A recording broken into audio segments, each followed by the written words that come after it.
اللهم صل صلاة كاملة وسلم سلاما تاما على سيدنا رسول الله. اللهم بارك لنا في أبنائنا واجعلهم قرة عين لنا، وأعنا على أمانة تربيتهم ونفعهم.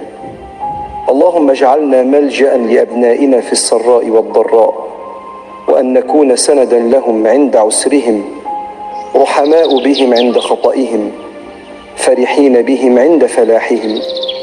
واشمل بيوتنا جميعا برعايتك، واجبر تقصيرنا في تربية أبنائنا بعنايتك. اللهم صل وسلم وبارك على سيدنا محمد وعلى آله وصحبه أجمعين. وحشتوني جدا جدا من آخر فيديو للفيديو ده، بس ببقى بجهز لكم الفيديو حلو علشان ينول إعجابكم. لكن لو انت أول مرة تشوفي القناة بتاعتي وأول مرة ظهر لك، ما تنسيش تشتركي في القناة وتعملي لايك للفيديو علشان أكبر عدد يشوفه. إن شاء الله النهاردة الروتين بتاعنا قوي جدا، هنعمل فيه حاجات كتير قوي مع بعض، وفي نفس الوقت في مدة قصيرة خالص، يعني مش هطول عليكم، هم 10 دقايق لكن هتطلعي مستفادة بمعلومات كتير جدا، وانا واثقة ان الروتين هيعجبك. يلا بينا نبدأ بقى معانا بأول حاجة، وهي أنا كنت جايبة كرتونتين مانجا للتخزين، اللي هي المانجا الزبدية دي حلوة قوي قوي للتخزين، وريحتها بتبقى حلوة قوي. هي دي بتاعة العصير، وهي دي اللي بتتخزن من السنة للسنة. طبعا رمضان فاضل عليه شوية، لكن أنا بستخدم المانجا اللي بخزنها دي في عصير رمضان، فلذلك جايبة كرتونة، وإن شاء الله شوية كده هجيب واحدة تانية برضو خزنها. لكن المانجا العويسي اللي بوريها لكم دي للأكل، ما ينفعش للتخزين، أنا ما بحبهاش للتخزين يعني الصراحة. لكن المانجا دي هي اللي بخزنها، ومش اول سنة خزنها، على طول بخزنها وبتبقى معايا زي الفل. مجرد الكيس بيطلع بيتحط في الخلاط عليه المية والسكر وخلاص. مش عارفة انا كنت بقول لكم 3 ايه، بس بقول لكم تقريبا على ال3 انواع: الصديق او الزبدية والسكري، هما اللي ممكن يتخزنوا، واحلى حاجة او احلى نوع فيهم هي الزبدية. هنا انا بفضل الكرتونة لانها عبارة عن دورين. هاخد اول واحد كده، اخده انقعه الاول بميه ومعلقه خل كبيره، علشان لو في اي جراثيم ولا في اي حاجه اضمن ان هي نظيفه. لكن دي هدخلها التلاجة بدون غسيل ولا اي حاجه، علشان بناكلها بالطلب كده، وعلشان ما تبص. دول الكراتين بقى هرميهم. وكنت جايبه شويه منظفات كده، عايزه اقول لكم يعني ربنا يعين الناس كلها يا رب. والله المستعان. يعني الاسعار نار، والحاجه غاليه جدا جدا، وكل حاجه كل يوم بتغلى عن اليوم اللي قبله. مفيش رقابة طبعا، ومفيش اي حاجة، فلينا ربنا احسن من الكل. هنا كنت جايبة كيس الاوكسي الكبير بحب افضيه بقى، وبيفضل عندي فترة طويلة عن ما اقعد اشتري كل شوية كيس صغير وكده. بس وبفضيه بقى في العلبة دي، وساعات ببقى جايبة كيسين، بس علشان الاسعار بقى وكده والحاجة كنت جايبة حاجات كتير فجبت كيس واحد. الكيسين بيملوا العلبة عبارة عن 3 كيلو. والبريكس ده بقى، يعني عايزه اقول لكم سحر بجد بجد في المسح، بيخلي ريحه الشقه تهفف كده من النظافه.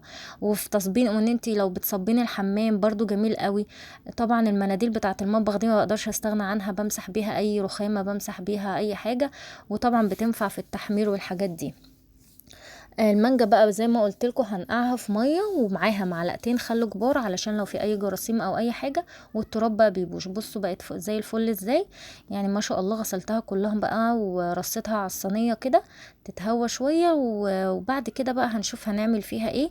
الحمد لله، يعني طول ما انتي واقفه كده بتستغفري وانتي واقفه في المطبخ وبتسبحي، ما بتحسيش بالوقت، وما بتحسيش بالكميه اللي انتي بتعمليها. طبعا انا لوحدي، يعني بعمل الحاجه لوحدي، بنتي لسه صغيره مش كبيره انها تساعدني حتى، فربنا بيعين يعني. لكن كانت دي حالتي طبعا. انا شفت المنظر، يعني اول حاجة كده في اي حاجة كتيرة بنحس بصعوبتها، لكن مفيش حاجة، يعني طول ما الواحد بيستعين بربنا كده وبركة ربنا كل حاجة بتعدي، وكل حاجة ربنا بيقوينا عليها. فربنا يا رب يديم ستر وكرمه علينا، ويرزقنا الصحة والعافية، ويقوينا على اولادنا ويعيننا عليهم. وهنا بقى كنت بقشر المانجاية وابتدي اعملها بالشكل ده، ما بسيبش فيها حتة مانجا خالص، وهوب على طول الكرتونة كلها ما شاء الله عملتها هوت. ما خدتش مني وقت طبعا، زي ما بقول لكم طول ما انتي واقفه في المطبخ كده استغفري وسبحي واملي لسانك كده بذكر الله، وان شاء الله ما تحسيش باي وقت، والدنيا تبقى سهله عليكي، وربنا يسهل علينا كلنا كل صعب.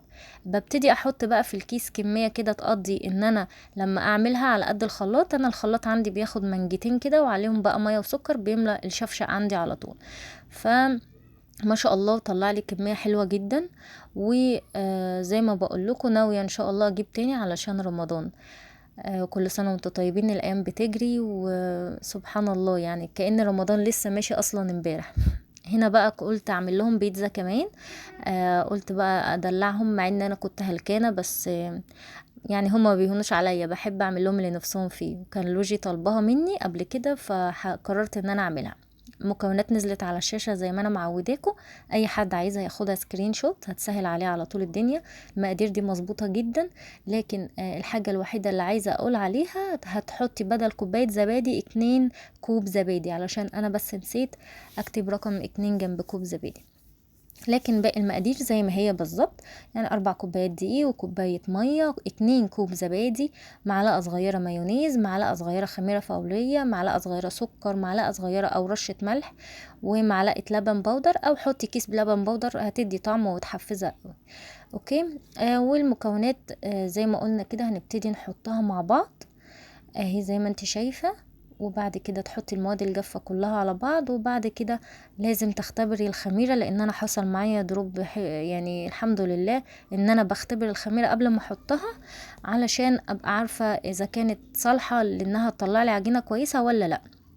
الخميرة اللي انا حطيتها في الكوباية دي فضيتها في طبق علشان اعرف اقلبها. وكانت الكارثة ان الخميرة بايظة اصلا، مع ان تاريخ صلاحيتها جديد لسه. زي ما بقى شايفين كده فضيتها في طبق اهو الابيض ايوه ده. وقلت اسيبها شويه اشوف هتتفاعل وتعمل فقاعات يعني، وانت تبين لي يعني انها سليمه ولا لا. فوجئت ان هي مش راضيه تتفاعل خالص، فبالتالي استحاله احطها على العجينه بتاعتي. بوريها لكم اهي، بحب اكون صريحه معاكم في كل حاجه واقول لكم الحاجات اللي انتم ممكن تقعوا فيها، وعشان تاخدوا بالكم. هنا بقى جبت كيس خميره فوريه تاني واختبرته والحمد لله زي ما انتم شايفين عامل فوم ازاي، فمعنى كده ان الخميره دي كويسه جدا وهتطلع لي عجينه هشه وحلوه وطريه.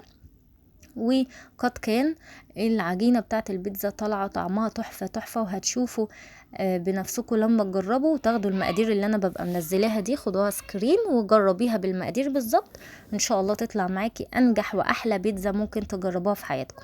وتفضلي تعجني بقى فيها لغايه ما كل العجين اللي في الطبق اللي في ايدك يتلم، تعرفي ان انت كده تمام وصلتي للمرحله المطلوبه.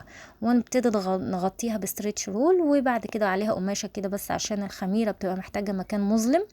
وهنا قطعت الحاجه عقبال ما الخميره ما تتفاعل ومع العجينه وتخمر. طبعا عقبال ما قطعت البصل والطماطم والفلفل والسوسيس والبسطرمه، ومعانا لانشون سلامي، ومعايا برضو لحمه مفرومه كنت معصجاها وسايباها في الفريزر. انا بحب اعمل البيتزا لحوم مشكله، بيبقى ليها طعم حلو جدا، وكل واحد طبعا حسب ذوقه وحسب اختياره. يعني انا عندي ابني فيهم بيحبها بالسوسيس بس. هنا بقى بصوا بقى الحته دي انا بحبها جدا جدا يعني في اي عجينه بخمرها احب اديها بالبوكس كده على طول، بحس براحه نفسيه يعني. طبعا العجينه بتاعتنا طريه جدا زي ما انتم شايفين، وبتلزق سنه بسيطه. التلزيق ده مطلوب علشان لو مش بتلزق هتبقى ناشفه معاكي. اوكي. فهنا بقى فردتهم في 3 صواني، ما حطيتش بقى دقيق على رخامه ولا حاجه، انا حطيت القطعه كده في الصينيه وابتديت افردها بايدي ادوس بايدي. طبعا الصواني مدهونه دهنه زيت بسيطه. وهنا حطيت عليها الصلصه دي عباره عن فص ثوم صغير، والطماطم كنت بشراها. اهم حاجه حلوين وفي الصلصه بتاعه البيتزا عشان تديها الطعم والتست بتاع بره، تحطي عليها رشه زعتر، وطبعا سنه ملح بسيطه وسنه فلفل اسمر. اوكي. وببتدي احط رشه موتزاريلا. رشه الموتزاريلا هنا مش هدفها انها تزود المطه، لا خالص، هدفها انها تمسك الحشوه بالعجينه بتاعه البيتزا نفسها، عشان لما تيجي تاكلي كده قطعه البيتزا ما تلاقيش الحشوه وقعت منها. الموتزاريلا او الطبقه دي بيبقى هدفها انها تمسك الطبقه بتاعه الحشو بالبيتزا نفسها. اوكي. بحب اشرح لكم كل حاجه وافهمكم فايده كل حاجه، علشان في ناس معانا مبتدئه لسه في المطبخ ولسه بنوتات صغنونه كده، فبيبقوا مش على درايه كامله بالموضوع بكل زوايا يعني. هنا دي ببتدي بقى احط حبه لحمه مفرومه كده ببساط، لان هبتدي احط سوسيس وبسطرمه، وزي ما بقول لكم بحب البيتزا تكون لحوم مشكله. كل حاجة بتديها تيست وطعم معين، سبحان الله. يعني اللحمة مفرومة ليها طعم والبسطرمة ليها طعم زي ما انتوا عارفين. وعندي بقى واحدة هعملها بالسوسيس واللانشون السلامي بس. كده يعني بحب ايه اجدد كده. اهي دي كده خلصوا وحطيت الحشوة وكله تمام. ما بحطش الجبنة الموتزاريلا اللي فوق الوش الا في النهاية خالص خالص. ليه؟ لان انت لو حطيتيها دلوقتي هتسيح، وممكن الوش بتاعها يعني يتحروق مثلا من السخونية. قبل النهاية كده، بعد ما تكون كل المكونات اللي على البيتزا بتاعتك استوت ونضجت نضج تام، تبتدي تحطي الموتزاريلا على الوش وتسيح بقى وتاخد اللون الجميل ده. جربوها بالطريقة دي وانا واثقة انها تعجبكم، وحبيت اقطعها معاكم. كان طعمها حقيقي بجد تحفة وهشة كده وجميلة، واحلى وانضف من الجاهزة 100 مرة. كفاية ان انتي ضامنة ان انتي كل حاجة نظيفة ومغسولة قدامك، وحاجة كده تاكل صوابعكم وراها. وبس، يا رب يكون الروتين كان خفيف ولذيذ عليكم، وان شاء الله انتظروني في فيديو جديد وفي روتين جديد.